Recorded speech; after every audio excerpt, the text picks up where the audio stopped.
Material management के overview में basically पहले तो आपको मालूम होना चाहिए कि कोई भी ऑर्गेनाइजेशन में मटेरियल का फ्लो, उसके बाद उसका जो फाइनेंशियल फ्लो कैसे होता है, तो उसके रिलेटेड आज हम लर्न करेंगे मटेरियल मैनेजमेंट ओवरव्यू इन S4 SAP S/4HANA। ठीक है, तो कोई भी इंडस्ट्री में, मैन्युफैक्चरिंग इंडस्ट्री हो या सर्विस इंडस्ट्री हो, इन बोथ द केसेस सबसे पहले तो आपका इनपुट रहेगा। Input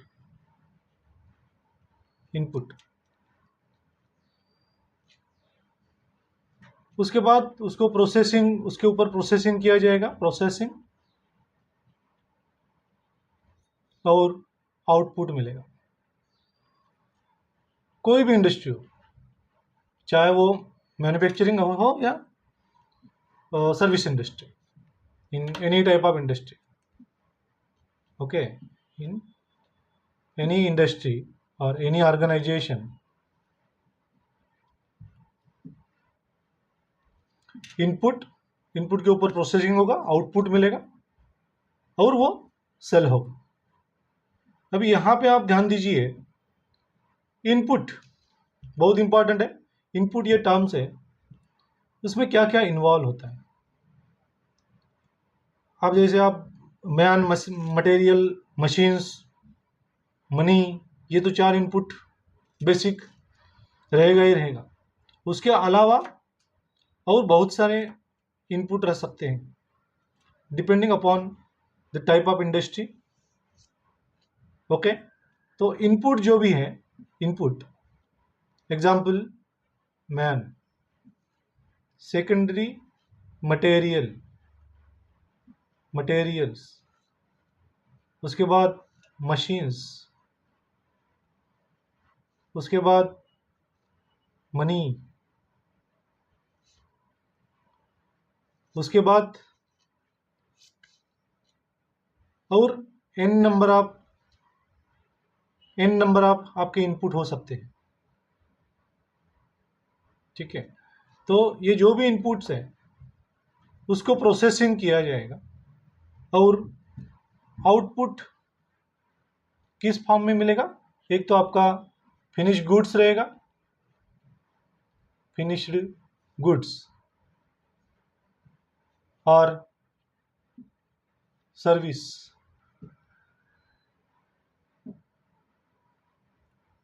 very important. अभी यहाँ पे आप अगर देखोगे तो ये जो भी है इनपुट फॉर एग्जांपल मटेरियल कैसे आएगा, मटेरियल कैसे आएगा, उसको प्रोक्योर करना पड़ेगा, प्रोक्योरमेंट करना पड़ेगा, परचेस करना पड़ेगा, तब जा करके आपके पास ये इनपुट आएगा। उसके बाद मशीनरीज, उसको भी प्रोक्योर करना पड़ेगा, एसेट में आता है मशीनरीज। ठीक है, again material get divided into major 2 categories, direct material and indirect material.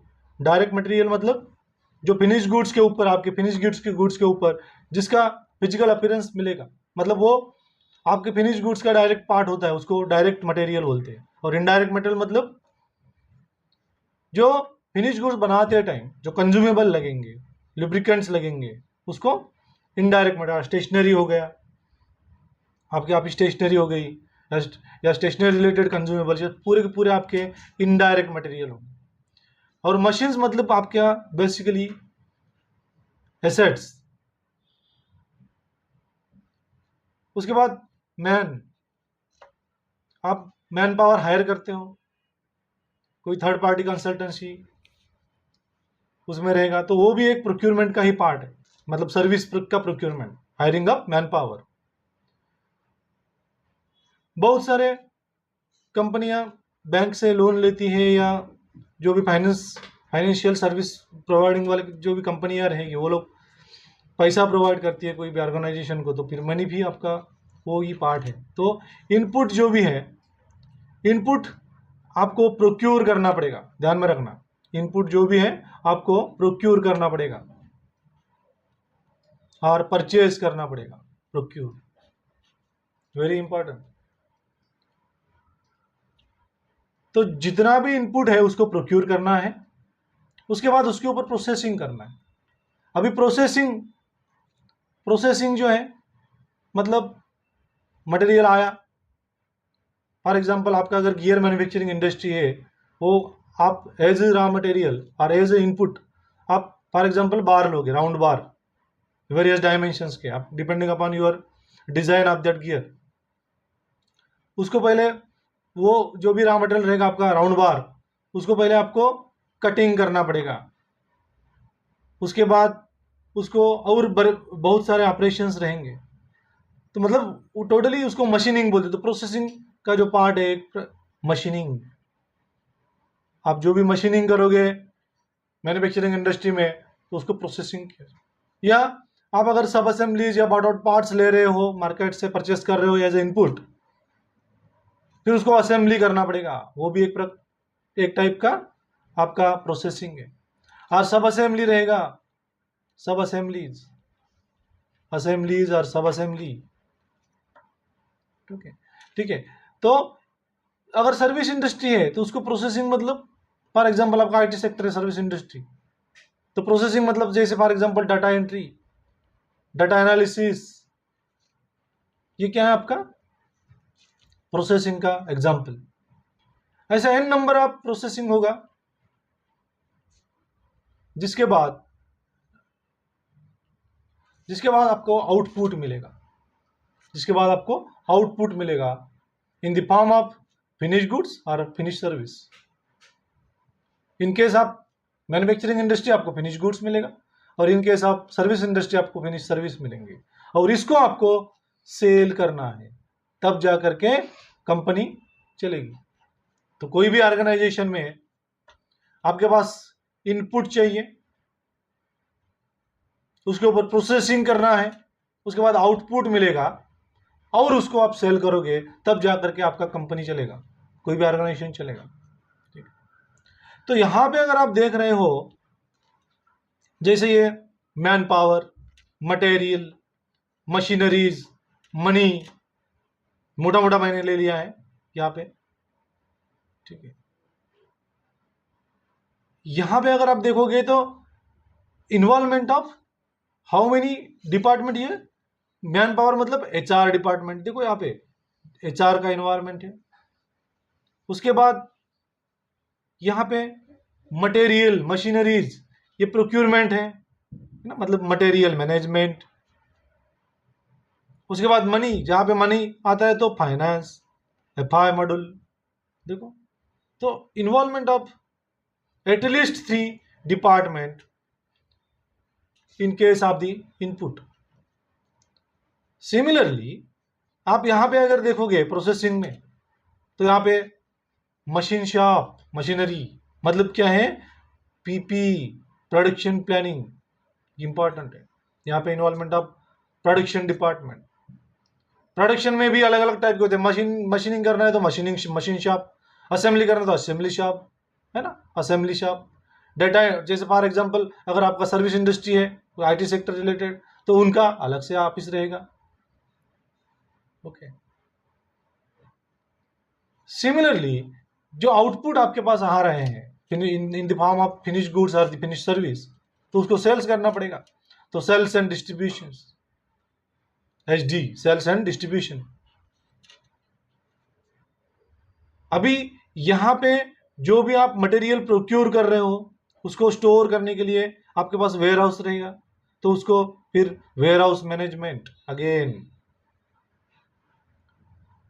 तो यहां पे बेसिकली बड़े बड़े डिपार्टमेंट भी इन्वॉल्व होंगे, छोटे छोटे उसके सब डिवीजन भी रहेंगे, जैसे for example warehouse management is the part of material management. Warehouse management यहां पे भी आएगा, फिनिश गुड स्टोर करने के लिए। इसका और ब्रॉड अगर आगे जाते हैं वेयर हाउस मैनेजमेंट के आगे, तो फिर EWM, extended warehouse management again. तो यहाँ पे एचआर HR हो गया, ह्यूमन रिसोर्स वाला। उसके बाद मटेरियल मैनेजमेंट, परचेसिंग वाला, finance finance, accounting and finance, production, sales वाले इसमें मार्केटिंग वाले भी रह सकते हैं, मार्केटिंग। तो यहां पे आप देख रहे हो हर एक डिपार्टमेंट का इन्वॉल्वमेंट है। Each and every department are link together, and after that only your organization get run. तो यहां पे आप ऑब्जर्व करोगे तो everywhere the materials are the, ये जो मटेरियल्स है ये बहुत इंपॉर्टेंट रोल प्ले कर रहा है in case of input, in case of processing and your output also. तो material management is one of the most important sector in the SAP system. कोई भी इंडस्ट्री में, अगर मैन्युफैक्चरिंग इंडस्ट्री है, for example मैं लेता हूँ व्हीकल मैन्युफैक्चरिंग इंडस्ट्री या मतलब ऑटोमोबाइल इंडस्ट्री, तो उसमें 70% ऑफ मनी मटेरियल में ही रहता है। Even in case of the service industry, यहां पे भी आपका 55 to 60% ऑफ मनी मटेरियल में ही रहेगा। मटेरियल मतलब यहां पे सर्विस का प्रोक्योरमेंट होगा। तो मटेरियल मैनेजमेंट मतलब ऐसा नहीं कि जस्ट मटेरियल का ही प्रोक्योरमेंट करना है, यहाँ पे सर्विस का भी प्रोक्योरमेंट होगा, वर्क्स का भी प्रोक्योरमेंट होगा और गुड्स का भी प्रोक्योरमेंट होगा। ठीक है, गुड्स, तीन चीजें इंपॉर्टेंट है, procurement of goods, procurement of services and procurement of works. Again services का प्रोक्योरमेंट दो टाइप का होता है, एक होता है कंसल्टिंग सर्विसेज, दूसरा होता है नॉन कंसल्टिंग सर्विसेज। इसमें जो डिफरेंस है, कंसल्टिंग मतलब उसका जो भी वर्क रहेगा वो फिजिकली अपीयर नहीं होगा, लेकिन नॉन कंसल्टिंग वाला फिजिकली अपीयर होगा। एग्जाम्पल जैसे ट्रांसपोर्टेशन सर्विस कहां पे आएगा? नॉन कंसल्टिंग सर्विस में। हाउसकीपिंग सर्विस नॉन कंसल्टिंग पे आएगा वो, मतलब जहां पे फिजिकली कुछ परफॉर्म होगा तो उसको नॉन कंसल्टिंग सर्विस बोलते हैं। और कंसल्टिंग सर्विस मतलब hiring of consultant, training, hiring of training, ये क्या होगा आपका कंसल्टिंग सर्विस। ओके, तो service gate divided into two type, consulting service and non consulting service. तो ये जो तीनों चीज है इसका पहले एज ए इनपुट करके प्रोक्यूरमेंट होगा, उसके बाद उसको प्रोसेसिंग करेंगे, प्रोसेसिंग होगा depending upon your type of industry, उसका प्रोसेसिंग होगा। और जो भी आउटपुट मिलेगा either it is in the form of finish goods और in the form of service, उसको सेल किया जाएगा। तो ये सभी के सभी डिपार्टमेंट जो है यहाँ पे इन्वॉल्व है, तब जा करके आपका ऑर्गेनाइजेशन चलेगा। सो डैट यहाँ पे और एक इंपॉर्टेंट चीज है लॉजिस्टिक्स।